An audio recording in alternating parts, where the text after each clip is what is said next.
을 전하는 교회입니다.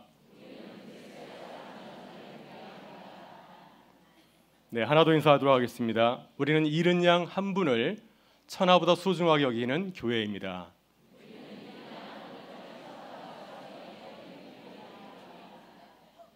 네, 꼭 말에 책임을 지시길 바랍니다. 예, 한 나그네가 길을 걷고 있었습니다. 너무 지쳐서 주저앉고 싶은 그런 지경이었습니다. 그런데 마침 그때 마차가 지나가는 곳입니다. 아주 피곤한 목소리로 도움을 요청하였습니다. 저 좀 태워주시겠습니까? 했더니 마부가 아주 기꺼이 수락을 했습니다. 얼마든지 타시지요. 나그네는 마차에 올라타서 마부에게 물었습니다. 여기서 예루살렘까지 얼마나 걸립니까? 마부가 대답합니다. 한 30분 걸립니다. 나그네는 고맙다고 인사하고는 잠시 눈을 붙였습니다. 한 30분 지났을까? 이제 잠에서 일어나서 마부에게 물었습니다. 예루살렘에 다 왔나요? 마부가 말합니다. 무슨 말입니까? 예루살렘은 여기서 1시간 거리입니다. 깜짝 놀라서 되물었습니다. 아니 아까 분명히 30분 거리라고 하지 않았습니까? 이 마차는 정반대 방향으로 가고 있습니다. 이렇게 대답하였습니다. 이 이야기는 속도보다는 방향이 중요하다는 사실을 깨닫게 해주는 탈무드의 이야기입니다. 우리 그리스도인들이 참 주를 위해서 열심히 살고 있습니다. 그런데 우리들이 간과하는 것이 바로 이 방향입니다. 우리는 무조건 열심히 살면, 열심히 신앙생활하면 하나님께서 기뻐하시겠지 생각하지만 아무리 열심히 해도 잘못된 방향으로 걸어가고 있다고 한다면 헛된 수고를 할 수도 있습니다. 여러분, 오늘은 부활절 4번째 주일입니다. 우리의 모습을 한번 돌아봤으면 좋겠습니다. 우리가 바른 제자의 길을 걸어가고 있는지, 우리 교회가 정말 주님께서 기뻐하시는 교회로 거듭나고 있는지를 돌아보면서 하나님의 은혜를 나누는 시간 되실 수 있기를 바랍니다. 하루는 세리와 제인들에게 주님에게 나와왔습니다. 당시 유대인들은 세리와 제인들을 땅의 사람들, 암하레츠라고 불렀습니다. 그들과 상종도 하지 않았습니다. 땅의 사람들은 부정한 사람들이기 때문에 그들과 가까이 하면은 내 몸이 더러워진다고, 율법을 깬다고 생각을 하였습니다. 그러나 주님께서는 그들을 멀리하고 거절한 것이 아니라 오히려 그들을 반갑게 맞이하고 환영하였습니다. 그냥 말만 한 것이 아니라 그들과 함께 식사까지 나누었습니다. 식사까지 하는 것은 보통 사이가 아니죠. 여러분도 보게 되면 어떤 사람과 식사를 나누게 됩니까? 내 마음을 줄 수 있는 사람, 편한 사람과 식사를 나누지 않습니까? 주님께서는 많은 사람들이 거절하고 싫어하는 그 세리와 제인들과 함께 식사까지 나누게 된 것입니다. 뿐만 아니라 주님께서는 그들을 사랑으로 맞이하고 친구처럼 따뜻하게 대해 주었습니다. 그러나 많은 사람들을 주님의 일하는 모습을 굉장히 싫어하였습니다. 특별히 바리새인들, 서기관들, 유대의 사회의 지도자라 할 수 있는 이 사람들은 주님께서 세리와 제인들을 가까이 하는 것을 대단히 못마땅하게 생각하였습니다. 그래서 그들은 노골적으로 주님을 비방하였습니다. 오늘 본문을 보게 되면 그들이 이렇게 말하지 않습니까? 이 사람은 죄인을 영접하고 그들과 음식을 같이 하는구나. 얼핏 보면 그들이 하는 그 얘기가 아무런 뜻이 없는 단지 사실만을 말하고 있는 것처럼 보이지만은 이 말 속에는 주님을 경멸하는 그러한 뜻이 담겨져 있습니다. 이것을 오늘의 우리말로 바꾼다고 한다면 이러한 뜻입니다. 예수, 이 친구는 정말 못 말리는 친구구먼. 정말 분위기 파악을 하지 못하는구만. 아니 어떻게 저런 세리 같은 죄인들과 함께 식사를 나눌 수 있나. 정말 못 말리는 친구야. 이러한 뜻을 담고 있습니다. 마태복음 11장 19절을 보게 되면 비슷한 이야기가 그려져 있는데 바리새인과 서기관들이 주님께서 죄인들과 어울리고 그들과 함께 식사를 할 때 이렇게 주님을 놀렸습니다. 보라, 이 사람은 먹기를 탐하고 포도주를 즐기는 사람이요 세리와 죄인의 친구로다. 지금 바리새인과 서기관들은 주님을 칭찬하는 것이 아닙니다.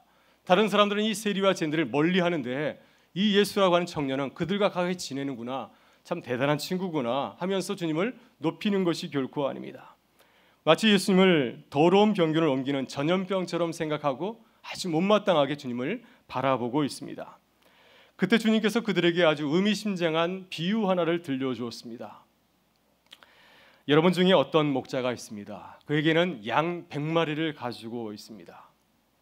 그 양 100마리를 이렇게 치고 있는데 만약에 양 한 마리를 잃어버렸다고 한다면 그가 어떻게 하겠습니까? 그가 99마리의 양을 들판에 버려두고 들판에 그냥 놔두고 그 한 마리를 찾기 위해서 길을 떠나지 않겠습니까? 그 양을 찾아서 이리저리 헤매다가 그 양을 발견하면 너무 기뻐서 그 양을 양 어깨에 둘러매고 돌아와서 친구들에게 말하지 않겠습니까? 자, 와서 같이 기쁨을 나눕시다. 내가 잃어버렸던 양을 다시 찾았습니다. 이 비유를 마치고 주님께서는 바리새인들에게 이렇게 말씀해 주셨습니다. 이와 같이 하늘에서는 회개할 필요가 없는 의인 9보다는 회개하는 죄인 한 사람 때문에 더 기뻐할 것이다. 주님께서는 죄인 한 사람이 주님에게 돌아오는 것이 의인 99명보다도 더 중요하다고 하는 것입니다. 하나님께서는 죄인 한 사람이 돌아오는 것을 더 크게 기뻐하신다고 말씀해 주었습니다. 사랑하는 성도 여러분, 오늘 주님께서는 우리를 누구에 비유하고 있습니까? 우리 한 사람 한 사람을 목자에 비유하고 있습니다. 하나님께서 우리에게 맡겨주신 양들이 있습니다. 만약 우리에게 양 100마리가 있다고 한다면, 만약에 그 가운데서 내가 한 마리를 잃어버렸다고 한다면 우리는 어떻게 해야 되겠습니까? 양 한 마리를 버려두고 99마리와 더불어서 집으로 돌아가야 되겠습니까? 아니면 99마리를 들판에 내려두고 양 한 마리를 찾아서 길을 떠나야 되겠습니까? 오늘 주님께서는 주님의 모습을 보라고 말씀하십니다. 우리 주님께서 양 한 마리를 되찾기 위해서 길을 떠났던 것처럼 오늘 우리를 선한 목자 같은 사람으로, 선한 목자 같은 주님의 교회로 우리를 부르신 줄 믿습니다. 오늘 주신 말씀을 통해서 우리들이 선한 목자이신 주님의 마음을 닮은 교회로 거듭날 수 있기를 주님의 이름으로 축원합니다.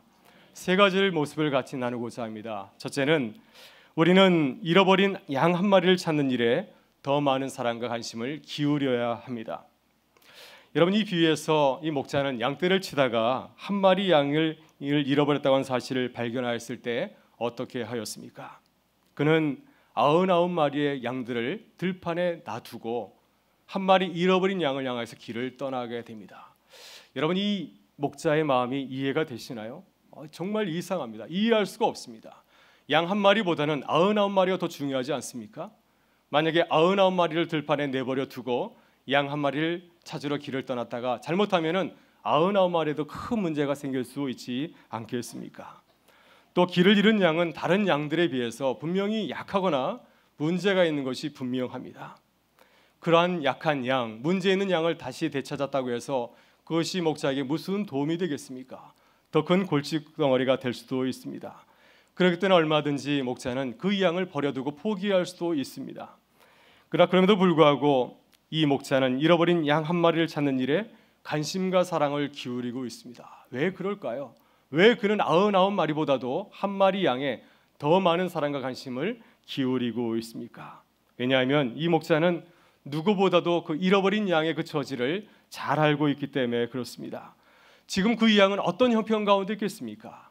아마 그 양은 외딴 곳에 버려졌든지 아니면 사나운 들짐승의 공격에 노출되어 있을 것입니다. 아니면 심한 부상을 당해서 생소의 기로에 놓여 있는지도 모릅니다. 여러분, 양은 다른 동물들과는 다른 특징이 있습니다. 아마도 강한 동물이 아니라 대단히 약한 동물이기 때문에 이러한 습성을 가지고 있는 것 같습니다. 양들은 길을 잃거나 어려운 상황에 처하게 되면은 극심한 공포를 느끼게 된다고 합니다. 만약에 나 혼자뿐이구나, 내가 길을 잃었거나 하는 사실을 알게 되면은 양은 오도 가도 못하고 그 자리에서 벌벌 떤다고 합니다. 만약에 목자가 그 양을 찾아가지 않는다고 한다면 그 양은 그 자리에서 공포에 떨다가 목숨을 잃을지도 모릅니다. 목자는 이 양의 딱한 처지를 너무나 잘 알고 있는 거죠. 그 양의 처지를 너무나 잘 알고 있기 때문에 그 양을 위해서, 그 양을 찬양해서 길을 떠날 수밖에 없는 것입니다. 주님께서 이 비유를 바리새인들과 서기관들에게 들려준 중요한 이유가 있습니다. 여러분, 바리새인과 서기관들은 누구입니까? 그들은 이스라엘 공동체의 지도자입니다. 만약에 그들이 이스라엘 공동체를 이끌어가는 좋은 지도자라고 한다면, 좋은 목자라고 한다면 어떻게 해야 되겠습니까? 그들이 이스라엘 공동체를 두루 살피면서 혹시 길을 잃은 구성은 없는지를 살펴야 되지 않겠습니까? 이것이 하나님께서 그들을 지도자로 부르신 중요한 이유이죠. 다른 사람보다도 더 많은 지식을 주고 더 많은 비율을 주고 더 높은 그런 포지션을 줬던 것은 그들로 하여금 다른 구성원들을 살피라는 것입니다. 그런데 지금 바리새인들은 선한 목자의 길을 걸어가고 있습니까? 그들은 지금 열심히 달려가고 있습니다. 아까 그 나그네와 같이 열심히 달려가고 있습니다. 그러나 정말 하나님 앞에서는 둘째 가름은 서러울 정도로 열심히 율법을 지키고 있지만은 그들의 사역의 방향이 잘못되어 있습니다. 그들은 99마리 건강한 양에게만 관심이 집중되어 있습니다. 길을 잃어버린 그 한 마리 어린 양에 대해서는 관심도 두지 않고 있습니다. 선한 사마리아 싸움의 비유에 나오는 제사장과 레위 사람처럼 강도 만난 그 사람을 돌보려고 하지 않고 있는 것을 우리가 그들의 모습에서 발견하게 됩니다. 여러분, 이 비유에서 주님께서 말씀하시는 이스라엘 공동체의 잃은 양들은 누구이겠습니까? 바로 그들은 세리와 죄인과 같이 이스라엘 사회에서 철저하게 사람들로부터 소외된 사람들이죠. 근데 주님께서는 그들을 향해서 뭐라고 말씀하십니까? 이들이야말로 우리들이 돌봐야 될 잃은 양들이라고 말씀하고 있습니다. 그래서 주님께서는 사람들이 죄인이라고 손가락질하는 세리장 삭개오의 집에 찾아가셨습니다. 그의 집에 찾아가서 삭개오의 그 상한 마음을 어루만져 주시고 그를 하나님의 자녀로 초대하였습니다. 그가 이제 회개하고 나도 이제 하나님의 사람으로 살아가겠습니다 다짐하였을 때 주님께서는 삭개오를 향하여서 크게 기뻐하고 축복하였습니다. 이 사람도 아브라함의 자손이로다 하시면서 이렇게 말씀하셨습니다. 인자가 온 것은 잃어버린 자를 찾아서 구원하러 왔느니라. 이렇게 선포하였습니다. 여러분, 우리가 복음서에서 주님께서 걸어가신 그 발자취를 묵상하게 되면은 주님께서는 건강한 사람들을 향해서 가고 있지 않습니다. 길을 잃어버린 사람들, 낙고 천한 사람들, 그들을 향해서 달려가는 주님의 발걸음을 우리가 보게 되지 않습니까? 오늘 우리는 누구에게 관심과 사랑을 가지고 있습니까? 어떤 사람에게 가장 많은 사랑과 관심을 기울이며 기도하고 있습니까? 우리 주위를 돌아보면은 우리들이 잃어버린 양들이 참 많이 있습니다. 여러분, 주님께서는 마태복음 25장에서 참으로 대단히 놀라운 아주 파격적인 말씀을 하였습니다. 너희 가운데 가장 작은 형제에게 하는 것이 곧 내게 한 것이니라. 우리 주변에서 잃어버린 양들, 그들에게 하는 것이 바로 곧 나에게 하는 것이라고 주님은 말씀하고 있습니다. 여러분, 저도 한때 한 마리의 잃어버린 양이었습니다. 목사도 삐질 때가 있습니다. 낙오할 때가 있습니다. 특별히 제가 이제 안산제일교회에서 6년의 사역을 마치고 은강교회 부임하기 전에 준비하는 그 시기였습니다. 그때 제 마음이 참 많이 공고하였습니다. 내가 어떻게 이 사역을 감당할 수 있을까? 제 마음을 털어놓고 위로받고 싶었지만은 제 주변에 그런 분이 없었어요. 교회 간에도 문제가 있었습니다. 담임 목사님도 바쁘셨고 장로님들 다들 정신이 없었습니다. 또 함께 사역하는 부목사님들은 다들 저보다 나이가 어리신 분들이었습니다. 그들에게 내 문제를 내놓고 얘기하기가 참 많이 부끄러웠고 또 그분들은 당연히 제가 잘할 것이라 기대하고 전혀 저를 케어하지 않더라고요. 그래서 제가 그런 무거운 마음을 가지고 이제 사역을 마칠 때가 되었습니다. 작년 12월 20일에 제가 주일 저녁 예배 때 고별 설교를 하고 이제 화요일이면 은강교회로 이사를 하게 되었습니다. 근데 월요일 날 뜻밖의 전화를 받았습니다. 고은 담임 목사님이 저에게 전화를 했습니다. 점심 식사를 하자는 겁니다. 저에게 스테이크 사주시면서 저에게 말씀하셨습니다. 그동안 미안했다고, 교회가 바빠서 돌아보지 못한 거 참 미안하다면서 제 상한 마음을 어루만져 주셨고 또 저희 가정을 위해서 축복 기도를 해주셨습니다. 그때 제 마음의 모든 상처가 눈 녹듯이 풀렸습니다. 제가 기쁜 마음으로 새로운 사역을 시작할 수 있었던 것은 그 목사님과의 만남이 참으로 저에게 귀중하였기 때문이었습니다. 그때 제가 느꼈습니다. 목자의 보살핌이 정말 필요하구나. 그리고 저도 나중에 혹시 이 목자의 자리에 서게 된다면 나도 누구든지 찾아가서 이 귀한 사랑을 나눠줘야겠다라고 하는 다짐을 한 적이 있습니다. 여러분, 우리 주변에 우리들이 잃어버린 양들이 참 많이 있습니다. 돌아보십시오. 하나님께서 우리에게 보내주신 귀한 양들이 있습니다. 우리의 마음 가운데 걸림이 있다고 한다면, 내가 돌봐줘야 되는데 이런 마음이 든다고 한다면 서둘러서 만나주실 수 있기를 간절히 바랍니다. 바로 그때 그 양이 하나님 만나는 귀한 은혜가 있을 줄을 믿습니다. 그래서 우리가 바쁘더라도 말이죠, 좀 시간을 내어서 주위를 돌아볼 수 있는 하나님의 사람들, 선한 목자들 되실 수 있기를 주의 이름으로 축원합니다. 여러분, 둘째, 우리는 잃은 양을 찾을 때까지 모든 수고와 사랑을 아끼지 않아야 합니다. 여러분, 양이 길을 잃은 건 누구의 책임일까요? 목자의 책임입니까? 아니면 양의 책임입니까? 대개 이것은 양에게 문제가 있습니다. 그렇지 않을까요? 양에게 문제가 있습니다. 양이 길을 가다가 먹이를 발견하거나 또 목자의 뒤를 따르지 않았기 때문에 그만 길을 잃고 이렇게 위기 상황이 초래된 것이 아니겠습니까? 그러나 이 목자는 이것을 양의 책임으로 돌리지 않고 있습니다. 이게 다 내 책임이라고 하는 거죠. 이렇게 고백하지 않습니까? 내가 양을 잃어버렸습니다. 내가 좀 더 신경 써서 돌봐야 되는데 내가 돌보지 못하기 때문에 그만 내 어린 양이 길을 잃게 된 것입니다. 그리고 이 목자는 그 잃어버린 양을 찾을 때까지 절대로 포기하지 않습니다. 싹군 목자는 대충 찾는 흉내만 내지만은 정말 선한 목자는 그 양을 찾을 때까지 끝까지 포기하지 않습니다. 오늘 주님께서 이렇게 4절에서 말씀하지 않습니까? 그 잃은 것을 찾아내기까지 찾아다니지 아니하겠느냐. 중동 지역을 잘 알고 있는 성서학자의 그러한 이 글에 따르면은 잃은 양을 찾아 나서는 행위는 대단히 위험하다고 합니다. 우리가 생각하는 것처럼 중동 지역의 그 목초지는 이런 평평한 평지가 아닙니다. 산악 지역입니다.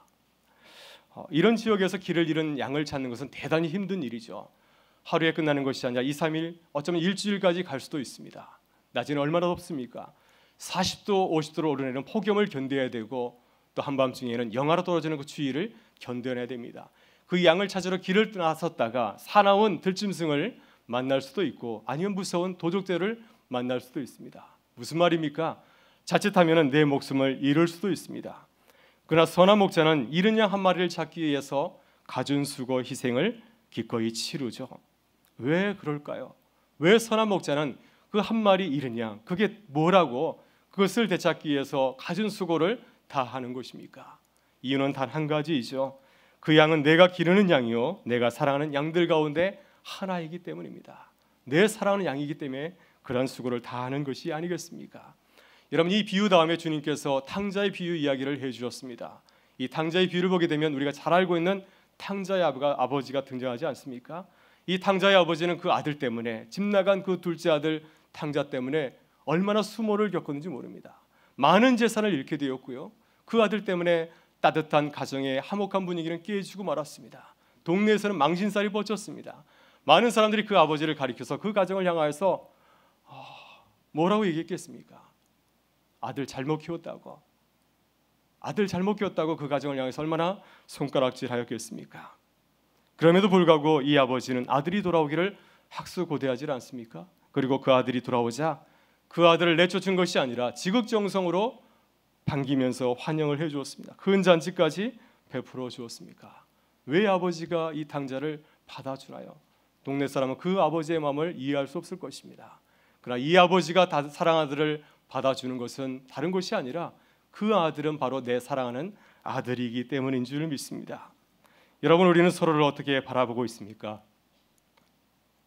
혹시 우리 가운데 문제가 있을 때, 우리 가정에 문제가 있을 때, 아니면 우리 교회 가운데 어려운 문제가 있을 때 서로에게 책임을 미루지는 않습니까? 당신 때문에 우리 가정이 이렇게 됐어, 당신 때문에 우리 교회가 시끄러워, 이렇게 책임을 미루지는 않습니까? 아니면 바리새인과 서기관들처럼 이 문제는 나와 아무런 상관이 없는 문제라고 하면서 등을 돌리고 있지는 않습니까? 사랑하는 여러분,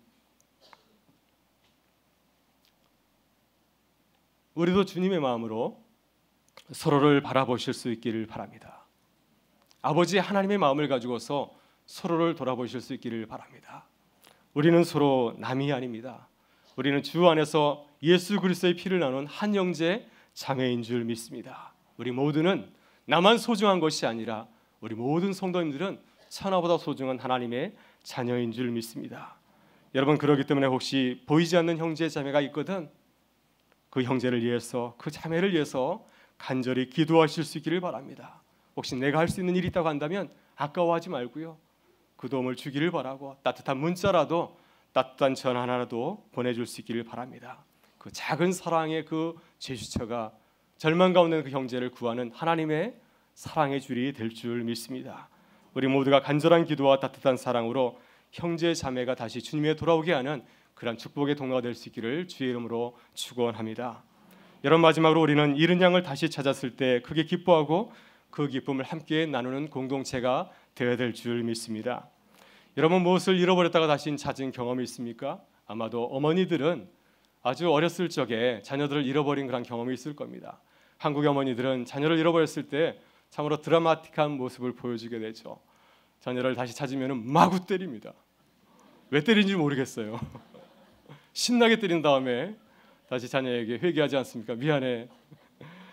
내 마음이 상해서 그랬으면서 잘못을 구하기도 합니다. 아마도 그 속상한 마음과 다시 되찾은 그 기쁨을 동시에 표현하는 것이 아닌가 생각합니다. 아마 그 자녀들도 나중에 엄마가 되면 깨닫게 되지 않을까 생각이 듭니다.